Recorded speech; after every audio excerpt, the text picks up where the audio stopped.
Step into the light where the wild ones roam, where the heart speaks loud, calling this place home. We break the rules, we paint the sky, ridiculously you, we were born to fly. Ooh, it's ridiculously you. Hey everyone, this is Julie May and the Ridiculously You podcast. Today's guest is a bit of a globe-trotting creative entrepreneur. Danielle Blum is like equal parts thriller author, which I can't wait to get into that. I love authors. She's a bit of an awkward adventurer, which I am also. She loves everything culinary around the world. She's a super curious empath. She's the kind of woman who throws like fine dining experiences just in her backyard for fun, which I can't wait to talk more about that too. She writes suspense novels that dive deep into the human mind. She loves people watching. She treats it kind of like a sport, which is kind of funny because like anytime people ask me what's my favorite sport, I just say I don't sport. That's a very maybe Danielle's sport is people watching.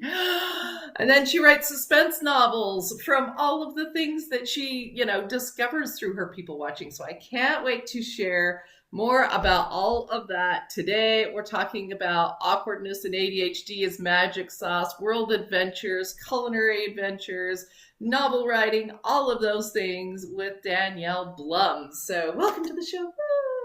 Okay, so I want to get into some of the culinary adventures because most of my audience knows I love to travel the world and I am a giant foodie. I love to experience cultures through food. So share with me a little bit about your culinary adventures around the world and why that's become a big thing in your life. Well, so food has always been a big thing. I was kind of in denial about that my whole life and was never really into cooking. And then in college, I obviously had to start cooking for myself. And then one day it just clicked and I got good at it and I started to love it and just fell in love with the whole process of cooking and finding the food and learning stories about it and the history of where food came from different continents. When I was little, I used to check out from the library all of the cookbooks that had pictures. I never made anything, but I would just look at all of the pictures like every day, every Friday, I'd have new cookbooks to look at. So like I said, the signs were there. And then starting to travel, you're exposed to so many different types of food and ways of cooking. And just like, in the States, everyone has a huge kitchen, butt burners, microwaves, everything. And then you go somewhere else and you're literally just using coal or wood and you're outside and you're picking food from the jungle. So just learning about the culture through eating and seeing what's different and what's the same too. Sometimes there's some similarities that you're just like, wait a second, how did this tradition get all the way over here? Like, what was that?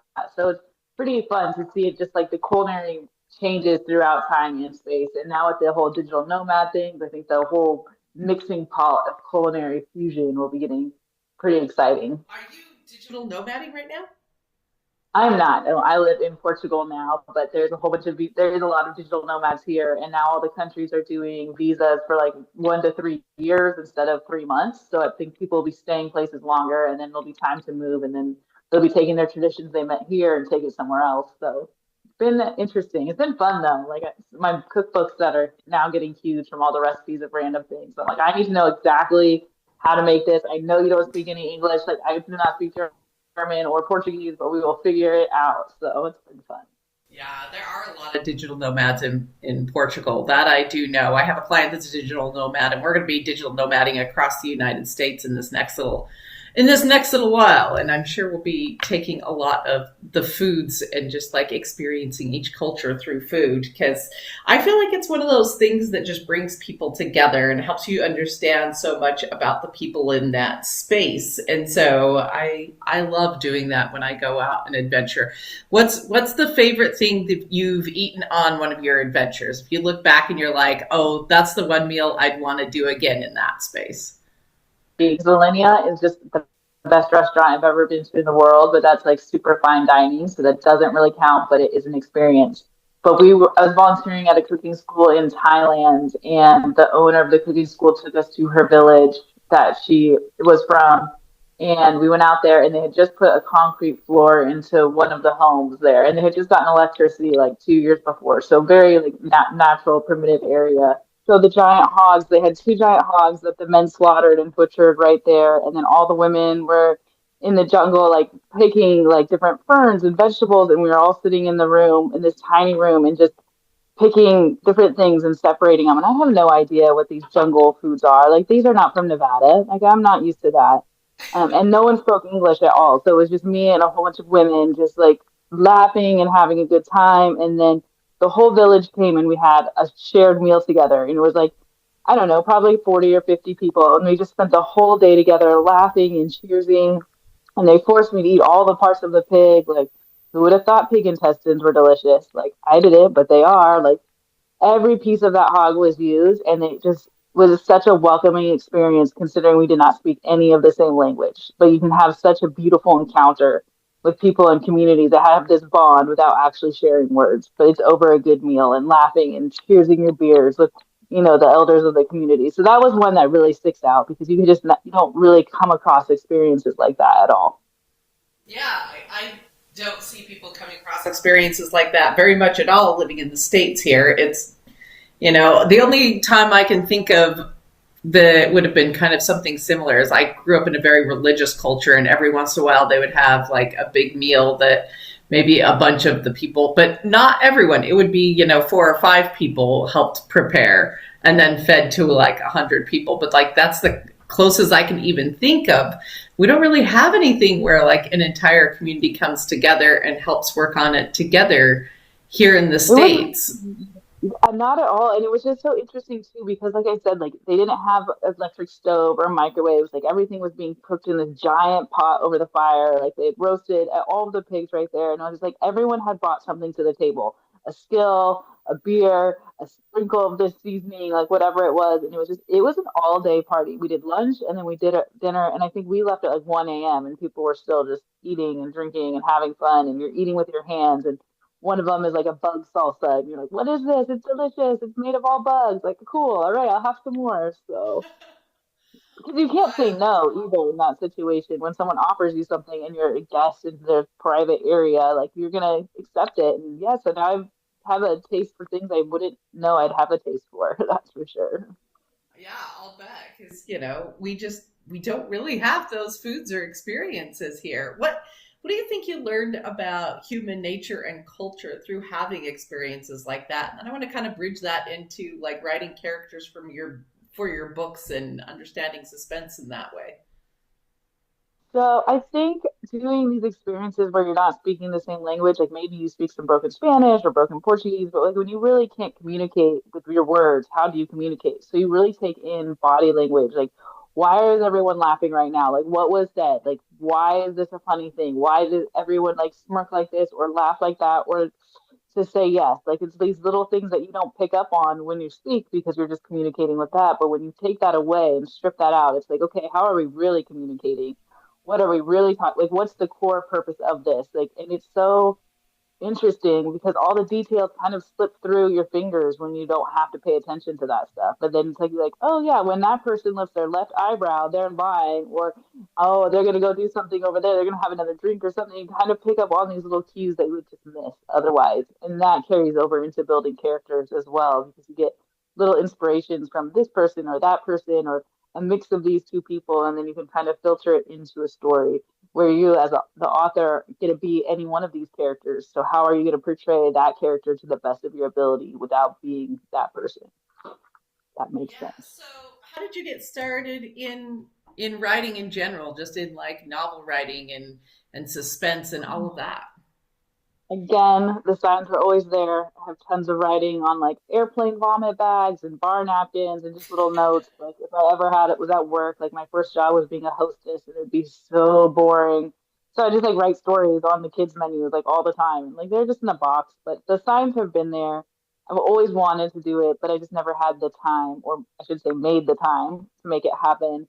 And then we moved to Portugal during the pandemic, and time kind of opened up for everyone. So I just started putting my pen on paper and I didn't set out to write the story that I wrote. It kind of came to me in pieces. And then yeah, it went from there. So it just came out on November 18th, and we were sitting at number one on Amazon bestseller list for 4 days. So that was exciting. So it's nice to see the work and effort move forward with something that I love to do. Like who would have thought that maybe I want to be an editor now, or maybe I'll help coach other people into making their books. Like it's like a whole different creative path that I wasn't expecting to fall into. Mm. Isn't that fun? I think there are so many people out there that dream of writing a book, that are like, oh, I've always wanted to write this book about this, or I've been, they do the things where they've been penning little like stories here and there. What kind of advice would you give them to actually getting in and completing? Because that's a whole different thing from I'm writing all the stories. It's always been in my heart. I know so many people like this, but getting through and actually completing the whole book and getting it out there is a whole different situation. It requires a certain amount of discipline. What kind of advice would you give those people out there? Absolutely. Keep doing it right every day. The story will come together at some point. Like I said, it might start out somewhere completely different than where it ends up. It might take a few months to write it. It might take a few years. Just keep doing it. You have to make it a habit. The more you do it, the easier it becomes. So the writer's block comes less, or doesn't come as much as it does. And just learn as much as you can about the people around you, like people's behaviors, and also who cares what everyone says? There's no right way to do it. If you want to write a story from this perspective or with this kind of character, just do it. Because yeah, a lot of people might not like it, but the people that do will love it, and that's who you're trying to find. Because I got a lot of backlash from my story. My main character has dissociative identity disorder, formerly known as multiple personalities. So within that character, there's seven other characters. So to put that on a page and then have outside characters as well that they're interacting with, like how do I keep that straight? How do I make that make sense when it's inner world and an outer world? And for it to be my first book, everyone was like, "You are absolutely crazy. Like, do not do this. Like, it's a good idea, but you just need to wait. Like, you need to practice. You need to get more, craft under your belt." Which I do need to do, but that's the plan. Like I can only get better by keep going. So I did it my way, and that's what went out into the world for the world to see. But it is a lot of work, but just make the time. You have to just be dedicated. Like I spent an hour a day probably for 2.5 years, an hour a day working on some aspect of the book. If I wasn't writing it, was I editing it? Was I marketing it? Was I making Canva, things like this? So just sticking to it because it will get done eventually. Just those tiny little moments that you have all add up in the end. Yeah, for sure. So, what did you do? Like, what were the practical things you did to keep those characters completely straight? Because storylines and characters and stuff can be pretty complex. And for somebody like with ADHD or any other kind of like mental thing that makes things hard to concentrate in the first place, what did you do to keep all of that straight within your own mind? So routines. I have to do routines. So I have to get up in the morning and I do my morning pages. I do a walk, I work out, and then I write. If I don't do one of those things, it doesn't necessarily have to be in that order, but if I miss one of those things, my whole day is shot. And I'm like, okay, I might as well start tomorrow because I did do that. If I do all of those things, I could work until 3 a.m. no problem, like getting stuff done. But it is a matter of focusing and taking away distractions. Like my work laptop does not have social media. It doesn't have anything like that. I have literally had to make a room, like go make an office because there's any distractions down here. I'm like, oh, I need to procrastinate clean. I got to clean the living room again today. I know I cleaned it yesterday. Like I'm not a super tidy OCD person, but if I have work I know needs to be done, I will clean the entire house first. And that is just something that like, okay, go to where I can't see the two pens sitting on the table that now is going to distract me for the next 45 minutes until I move them. So making spaces that are conducive to your creativity instead of a distraction, I think is really important. Yeah, I would agree with that 100%. Like this is you're speaking my language now. I'm a big morning routine person. If I don't get up and do my morning routine stuff, I'm kind of like shot the rest of the day. I have to Hold like yeah, I have to like get up. I have to go for my walk. I walk usually like about 2.5 to 3 miles a day, and then I have to come back. My weird OCD thing is I have to shape my legs. I know it's weird, like, and I've lived in somewhere that was like cold and you had to wear pants or a long skirt or something like 8 months of the year. I'm like, no, it's a texture thing. It will drive me crazy the entire day. Oh It's my like the two God. pens on the table. And then it's like I have to block everything else out. There can be Oh, zero yeah. distractions Ah. at Well, when you all, have that or fabric nothing's is happening. rubbing, yeah, rubbing up your leg, I can't do it either. Or if the I sock seam can't. is wrong, I hate Uh-huh. wearing socks, and it's Oh sock no, season right socks now. is out. Yeah, so it's like I have to wear them all day and all night because I get chilblains, and I absolutely cannot. It drives me crazy. So it's like I like what is the hottest part of the day, so I could take these off, give my toes freedom, and then put it back on. But then I'm like, I have to get a new pair of socks because once they've already been worn, now they fit different. Like they're not as Yes, snug. Like I took yes. them off, and now it's like 26 pairs of socks later. I'm like, I hate doing laundry. Like I'm sitting in a pile of laundry bags right now because I had to ditch my other area. And like they're crunching. Like oh my gosh. Oh no, the socks So, don't go back on. Mm-mm. No, no. no. And my boyfriend has like the kind of ADHD where he needs like 50 things going at once to like in order to function. So it's like he needs music and the TV and then like five other things and 50 tabs open and then he can concentrate. And I'm like, I will be in the office closing Oh everything. yeah. Well, it's funny though, 'cause if it's all my things, like I have 50 million things going on and it's fine. Like, but if I have my music, maybe my audiobook, something going on out here, it's fine. But if my partner's doing, if he has a movie on and is watching reels and I can hear them both, I'm like, No. absolutely not. Like, do you want to die today? Okay, I'll remove myself from the situation. Like, I don't need to hog the whole house until you can't be in here. But I'm like, he's like, you're listening to 26 things right now. I'm like, it's my stuff though. It's my things. I can focus on all my things, and it's yours. That's all I focus on. Is what show you're watching. I'm like, I don't care what show you're watching. Yeah. Well, and it's funny because like I can't even have it if it's my thing. Like I can have no things, no sound. I have to just have it like completely blocked out and space of nothing. And then Mm. I will concentrate for 3 days straight if it's like that. But you bring one thing in and all of a sudden I'm like it's there's music going and then I'm like, oh now I'm singing the song. Now I'm dancing in the kitchen. Oh now I forgot I was working on a thing. Yeah, exactly. Well, I just put some plants in my office, and by plants I mean, okay, so this sounds ridiculous, but I have office potatoes now. They were growing in my pantry and they're getting quite big and green. But if I put them in my garden, they'll die because that's what they Yeah. do. So I'm like, well, I just need something green in the office. So I put them up there as a joke because I just set up my office and they're freaking thriving in there. So now I'm going in there. I'm like, oh, like, do I spray it? Because it's like in a little pot. Like they're not planted. They're literally what was sitting on my counter and now they're just Yeah. growing. So I'm like, oh, it's got new leaves. I'm like, okay, now this is a distraction. Like this silly little joke is now distracting me, but I'm so excited because it's thriving. And they're just freaking sweet potatoes, just growing legs pretty much. They're gonna walk out of my office sooner or later. Oh, that's too funny.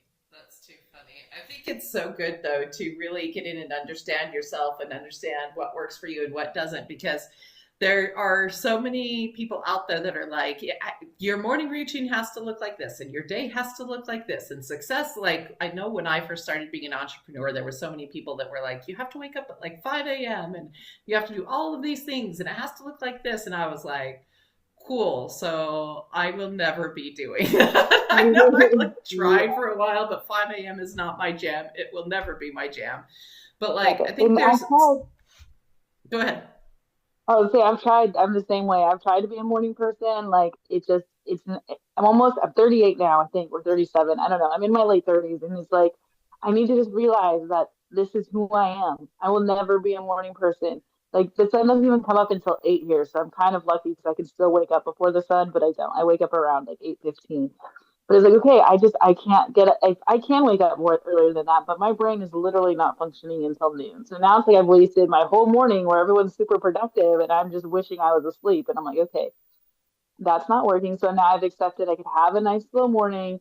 I don't have to be at the office at 9 a.m. and work out. Like if I do that too much structure, then I'm like overwhelmed and I get none of it done. So being a little bit more flexible on my schedule and how I plan my weeks as well with flexibility in there too has made a huge difference.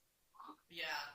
Yeah, that's something I recommend to everyone is getting in and really understanding yourself. Not to put it up as an excuse as a, oh well, I just don't like doing work and I just don't like doing these things. I'm like, yeah, nobody does. But like understanding yourself enough to go, okay, these things are healthy for me and this is it's just never going to be part of what makes me happy and healthy and thriving. Like, sleeping too long in the day, I'm going to feel grumpy. But if I try and do that, force myself up at really early, those 5 a.m. gigs, I am the worst. It makes me literally feel nauseous. And I'm like, I've tried for a Yeah, while. And like, I yeah, will I feel tried. nauseous. Yeah, I've tried. So now I've also figured out with my schedule as well, because I made a planner. It's taken me like 5 years to figure out exactly what I needed for me to get it to make it work. So I finally figured it out. And I have it so I have like my month calendar so I can see everything ahead, and that's where I put in the important stuff. And then I go back through weekly and like fill in those dates. But I say I have like my newsletter I need to get done. I have 3 podcasts. I need to do my book stuff. Like I have the list of things that have to get done, but then I'm flexible on the days I do them. Because maybe one day I have to do my newsletter, but I don't have the energy to do that, and I don't feel like doing that. So I waste 6 hours doing something I don't want to do. Whereas if I would have just put it off and did, say, the book matter because that was what I was excited about, and that's what got me going, and I got that done in an hour, my day is so much more productive by listening to what my body wants to do and not want to do.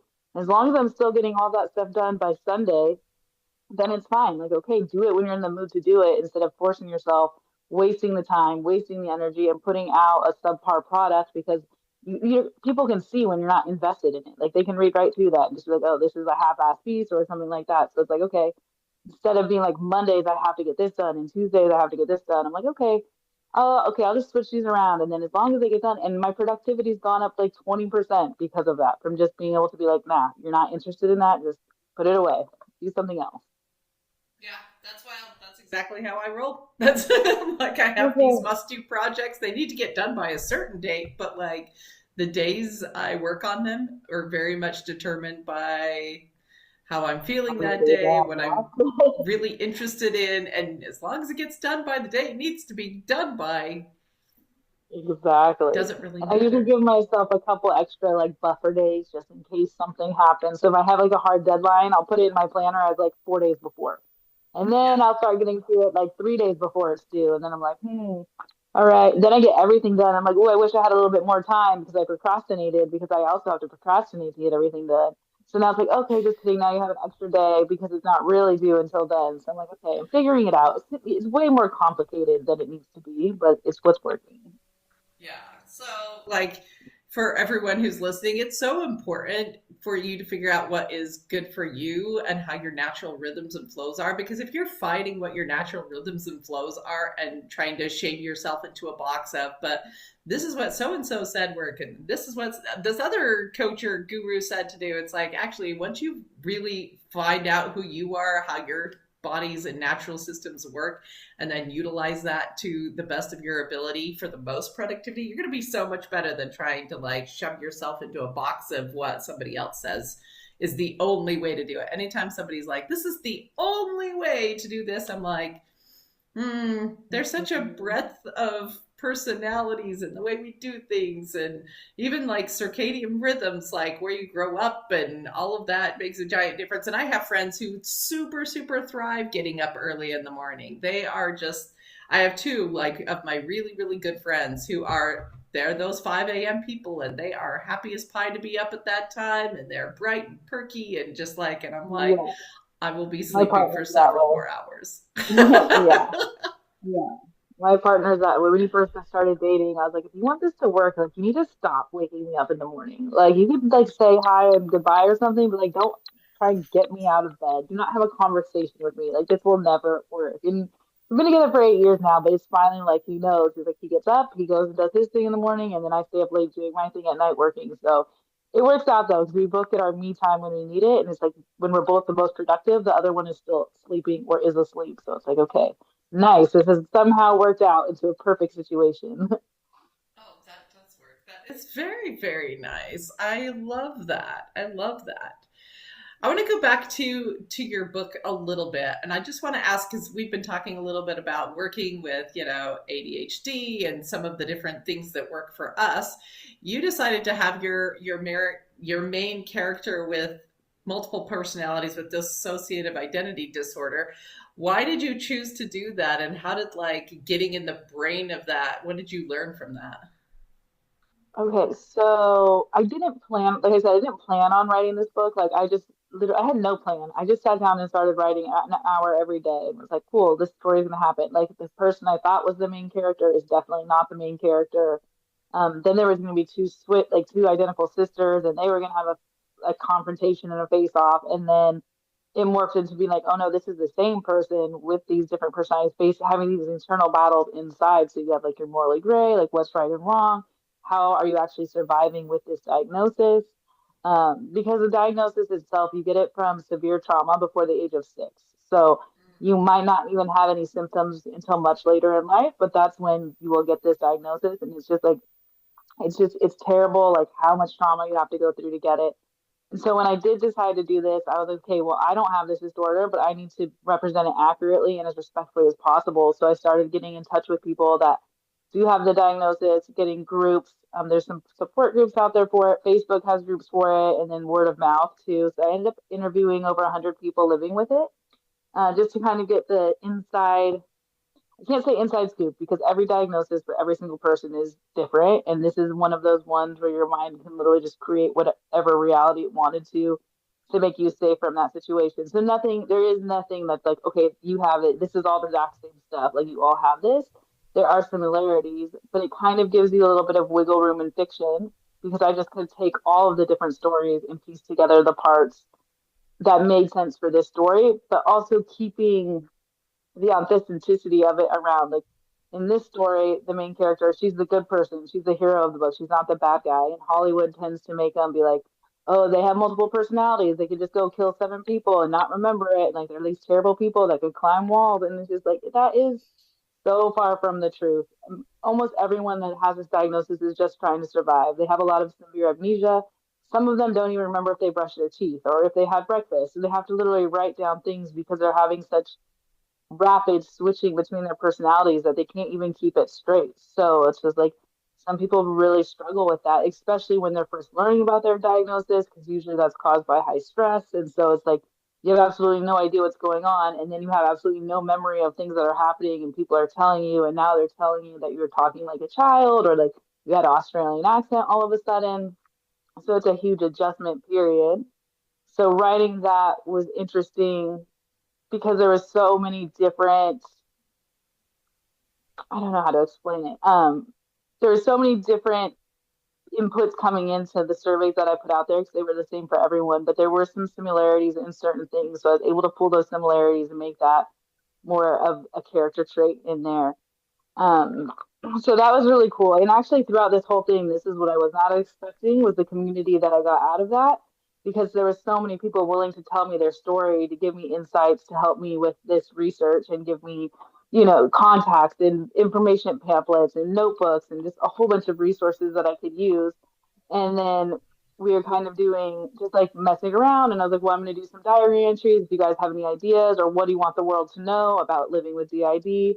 So now we're actually doing another spin-off project that is a DID anthology. And it's a whole bunch of these different people that have that diagnosis that are submitting poetry, letters to the community, pictures of their diary, like artwork and things they want out there that they don't have a safe place in their own lives to put it into the world. So they're putting it here and they can either be anonymous or not, but they're just showing like their side of the story of what it's really like. And that was not something I was expecting, but it's been a really powerful healing tool for everyone involved. One of the ladies I was talking to today, she did 7 pages of artwork for me. It's based on her diary entries, but we did it for this specific story and like kind of changed it around. So she spent months working on these pages and she just submitted them to me and she's like, I hope you're proud, which obviously I am, but she's like, this was such a great experience for me, like being able to talk to someone about this, because the main reason you have this disorder is to hide it from yourself and everyone around you. So even when you do know you have it, like there's not really a space to talk about it with others. And she was just like, this was so great. Like, I love it. Like the healing. She's like, I know my system so much better now. And so that was like a really cool, unexpected twist that came out of the whole thing too. And it just kind of shows you like, I mean, media kind of paints these people as like these terrible, dark humans, and they're not. And they're so sweet and they just want to be heard and want to talk about stuff and not feel ashamed because of the past that they went through that usually was not in their control. So I think opening the narrative about this is a huge, especially right now too. There's so many people coming forward, not with just this diagnosis, but with trauma and abuse and doing this. So the amount is happening behind closed doors and no one is talking about is what needs to change. Like we need to make discussions about it so people aren't afraid to tell their stories, or they're not, shamed for the trauma that they were put through at such a young age, and like they shouldn't feel guilty for that. So creating safe spaces for everyone to come together, I think will help make everyone move forward, because now these people too, like they're connecting with each other and now they have a community. One of my systems met another one and now they're dating. So it's like, just a safe place to be who you are. And that was really fascinating. Sorry, I went on a tangent there, but I got excited. No, that's so fascinating. So as you've like communicated with all of these people with DID and they're sharing their stories and just sharing these things with you, what do you feel like the big thing they want, those of us without the diagnosis or those of us looking from the outside in, what do you think they want us to know? What are the big messages you're seeing? Definitely believe the children. If someone comes to you, like as a kid comes to you and says they're being abused by some way, like don't tell them they're wrong. Don't tell them they're liars. Don't punish them. Like believe them, because that is probably what is actually happening. That's the number one thing. And then if they do open up about their diagnosis to you, like don't be like, oh my God, how is it? Like what, kind of be gentle about it, because it takes a lot for something just half fell in my kitchen. Um, like be delicate in how you're talking with them, but don't treat them like they're a different person or be down. And don't be like, oh, well, I want to talk to this person or I want to talk to this one. Like it's a very sensitive kind of thing, because some of these people have never been in the front, they call it, before, when they're in control of the body and the mind. Like they've never been in touch with you before. And maybe now all of a sudden they're just there and they have no idea that you're their wife or your husband. They don't know who you are. They don't know where they've been and they're confused. A lot of people are met with anger and distrust and just shutting people away when they come out with their stories. So just being open minded and ask the right questions, but also ask what our appropriate questions are. Don't just be like, oh, why do you have this? Like, you can just ask them too. Be like, oh, what are you comfortable with? What do you want me to call you? What are you comfortable talking about? Like, yes, I am interested in this. Like, I'm not just like exploiting you or hearing it just because I want to hear it. Like, but genuinely care and be a listening ear. And I think that is probably the number one thing. And also too that like 98% of people that have it cannot imagine their life without it. They don't want what the main treatment is now, is integrating all of your alters together and being like one cohesive person. And no one actually wants that. Yes. So yeah, the main, I guess, treatment that people want is to integrate into one person and be this whole thing. But most of the systems want to stay separated because they have their own skills. Like there's one book that I read that one was a better caretaker to the children. So whenever the children were out, this specific alter came out and made them good food and played with them, whereas the main host was not really interested in that lifestyle or maybe not as good as it. So like another one will come forward, or one can be really good at driving and the other one hates it. So that one will come forward. So it's all these little parts that make them a whole person. And they've been there their whole lives for most of these people. Like if you knew you had the diagnosis or not, there was usually probably someone you probably heard, maybe just one, maybe not 200. So they've had this whole family and this has been their nucleus, like even more so than their actual family members. Like these are the people that have been there for them for everything through all of it. So yeah, so most of them do not want to be a singleton, as they call us, that don't have plurality. They can't imagine not having them and they would never want to be just one. But that is the only way that people are pushed to treat themselves, is to go into one person when most people don't want that. So changing how we go about approaching treatment for something like this too also needs to be changed or discussed at least, because if we're pushing one thing on everyone but no one actually wants that, then what are we actually accomplishing? So that was very interesting as well. So what do they want if they're going to go get treatment to get help? What do they want at the end of it? Like as a whole in general, I'm sure it's not true of everyone, but I mean, just I would say everyone getting along in the headspace, because think like I have my own self that I argue with about if I want to go work out, or should I work out or not work out? Should I work out, not work out? But that's still just me having that conversation. These are all people that have literally their own personalities, their own wants, their own needs. They all want their own body as well, but unfortunately, like they're stuck in that one that they have. So they think that they would just like to be able to have one day like with well living smoothly, I would guess, with no amnesia, or kind of figuring out a communication between people in their head. Like how are you communicating there? A lot of people have these headspaces that they've designed, like a castle or a giant house with different rooms where the different alters live. Some of them have entire cities with like fire stations and police stations and post offices like in their head. So they're managing all of that and then also trying to communicate with the outside world as well. So I think having communication through the inside and the outside is probably the number one thing they want, just to have a normal life, to be able to do the things. And it's also interesting as well. Yeah. Some of them have like psychosomatic symptoms. So one alter could have to wear glasses, but the other ones won't. Or one might be, can taste the cilantro as soap, and one of them might not do that. So it's interesting as well that these personalities can actually have different physical effects coming out as well. So That is interesting because I always thought, the tasting cilantro as soap thing. I always thought that that was like a receptor on your tongue that like worked differently than. But oh, that's so interesting how much of it is yeah. So psychosomatic. one of them, like you could be like one alter can be sick, and when they're in the front, like controlling the body, they have all this, they have sinuses or they have all this stuff.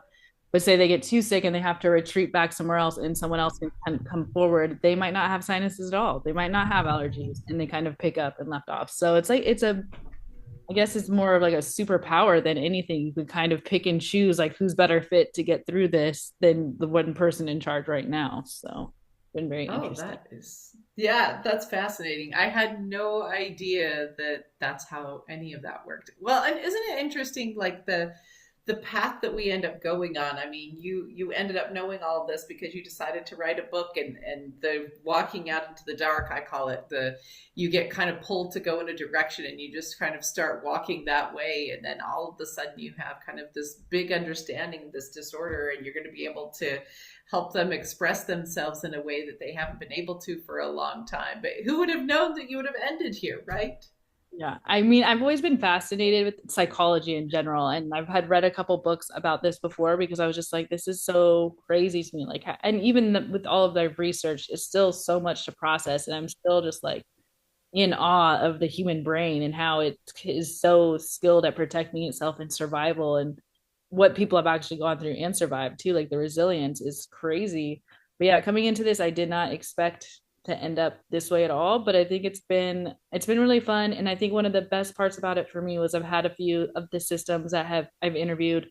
They wanted to read the book. And for me, it was important. I wanted them to be portrayed accurately and respectfully and not in a bad light. And if it made some of them feel like the ick or something, I wanted to know, because I don't want that. I want them to feel comfortable and excited about a story where they're the hero and their alters. One of the one of the alters is the only one that can solve the crime. So it's like they have to work together to prove their innocence.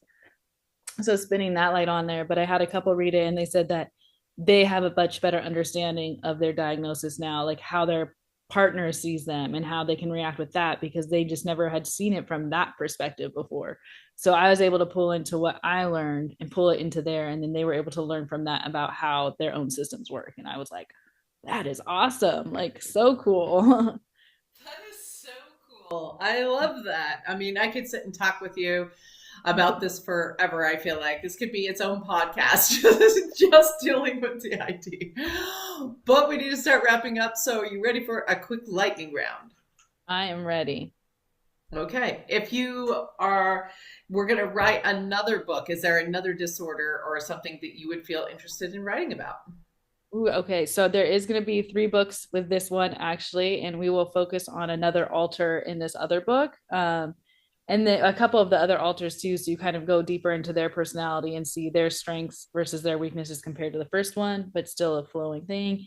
And I'm also writing a raunchy rom-com series, very loosely based on my travels around and the shenanigans that I got into, but from the point of view of a much more confident and sassy woman who's hilarious. So that's where I'm headed, all over. What city do you feel like that you visited or lived in has changed your life the most? Ooh, San Juan del Sur, Nicaragua, I think. Just because I think Mm. that's when I really started coming into myself, is when I was living down there. And I think I was like 23. So college was cool, college was fun, but that was like not my peak years. Like that came later. And it was living in a small town in Latin America and just meeting the best people in the world. That's cool. What's the weirdest thing you've ever put in your suitcase for your travels? Oh my God. Well, I moved over to Portugal with just suitcases, so there's many things. I can't think one, but I do know when I unpacked my suitcases finally and I pulled out a lamp that was folded down. That was one. We don't have the same outlets. We don't have the same power. So how it made it into the suitcase and across the ocean, I have no idea, but it's here That's collecting. awesome. Uh, what is one thing your inner 12-year-old would think of your life today? If your little 12-year-old self looked at your life today, she would think what? Keep writing in the bucket list because I started one when I was 14 and I just found it the other day. And so many things I got to cross off from like starting it were done. So that was good. And she would love it. I was just finger painting before this. So I think she'd be happy with all the play that's going on right now. I love play. A book that you read that wrecked you, but kind of like in a good way, that just like emotionally was like all the tears, all the things changed your life. Suzanne's Diary for Nicholas was a one of those ones. I read it early on. I think it's by James Patterson, which is like an off genre for him when the beginning. That one had me. And then Shantaram is another like my favorite book of all time. It gets me every time, but for different reasons. And it's like 1,000-page book, but there's always something to get out of it. And I'm always just like bawling my eyes out. So If you had one message for our audience today, what would that be? just keep going. Right. Or do something consistently over and over again. Make the time for what you're passionate for, I guess. Sums it up. One of the things I've noticed through this interview is you are using creativity a lot, whether it's like food or painting or writing or travel. How do you feel like all of those, that creative aspect comes in and helps you with the thing that, you know, you're more like a professional at, which is the writing and those other things? How does that creativity help you? Well, the creativity for me is just playing and experimenting and goofing off and doing stuff like that. I don't have to have a reason to try it. I just get to do it because I'm curious. Like I just made 5 different sourdough breads with different things because I was curious, but it was so fascinating. And now I'm like, now I have a new favorite one. So I think it goes on with taking risks and just doing what makes you happy. And plus numbers suck. And so like logic and numbers and anything mathematical, just my brain, it doesn't exist here. So I think creativity was my only choice. Well, I'm really weird in that like part of my brain is super mathematical. I actually like studied math in college. I taught for a really long time, like elementary and junior high, a little bit of high school for one little stint, and taught, you know, things that were super, super logical.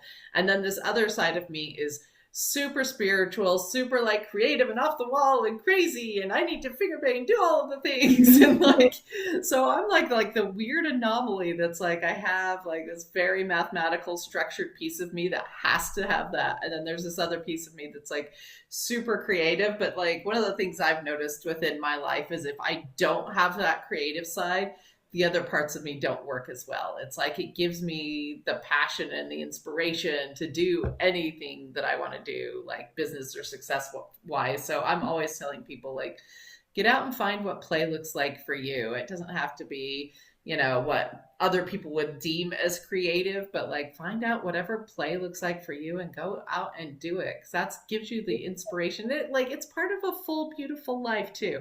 I don't think we're here just to work and earn a paycheck and that's the entire purpose of like experiencing this planet that we get to live on. I'm like, let's go experience it, man. Like I just see it as a giant playground to me. Exactly. Just yeah, be curious. I think about everything. Like if you're like if I'm all the time, I'm like, I wonder why this is like that. And it's like random things I think about. I can't remember the other one I was in the shower and I was like, mosquitoes walk. Like, have you ever seen a mosquito walk? Do they just land and like helicopter out of there? Do they walk around? And the thing, and I went down the rabbit hole to try and figure it out. And yes, they can walk, but they usually just land and like they just their legs aren't very strong for like that. And I was like, okay, cool. Now I know about mosquito walking habits. Like, okay, but cool. Now I got to share it with you guys. So now you know. So just being curious, it's a ripple effect.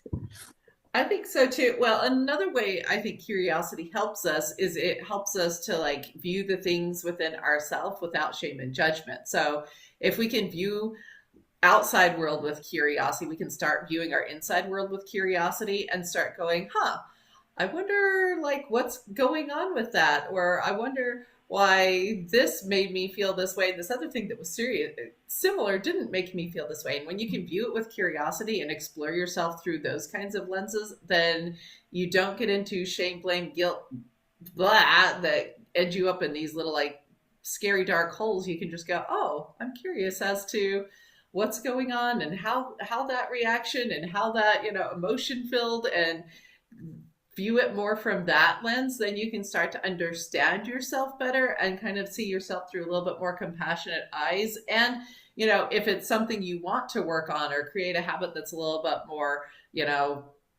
healthily impactful for you, then you can do that in a way from understanding instead of like looking at it through not good enough lens of eyes. So that's another way I think curiosity really helps us. Yeah, absolutely. I agree.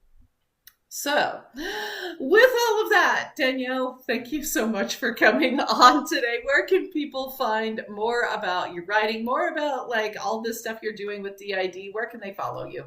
Okay, I am Danielle Blum on all socials, so pretty easy. Blum, like a plum, BLUM, and then www.danielleblum.com. Beautiful. Where can they buy your book? It is on Amazon right now or through my website as well. So, and it's called Fragments of Affection, by the way. So I was just going to say, I don't know if we named the book. So tell them again, Fragments of Affection. Is that what you said? Fragments of Affection. And it's on Amazon and Kindle Unlimited as well. And then also my website if you want to do direct. Cool. So everyone go grab the book because that sounds very fascinating. I love the name for it too. That's really, really great. Go follow Danielle. I love how you're getting out there and just being so creative and joyful with your life. I just feel a lot of, how do I say it? Yeah, I think a lot of joy and passion comes from you. And I really appreciate you bringing that to us with your travels and the food and the writing and this exploration of just the world with curiosity. I love that. Thank you for sharing with everyone else what that can look like for them. Go follow Danielle Blum on all of the socials. Go get the book off of Amazon. And if you enjoyed this episode, which I know you did, and you want to dive more into it, make sure you follow us, like, subscribe, share this with a friend who you know will get so much out of this. And with that, this has been Julie May and the Ridiculously You podcast, reminding you to love even the ridiculous parts of yourself. Bye-bye. Share the spark, take it higher. Hit subscribe, bring a friend. Let the wildness never end. Tap in, stand true. This is your crew.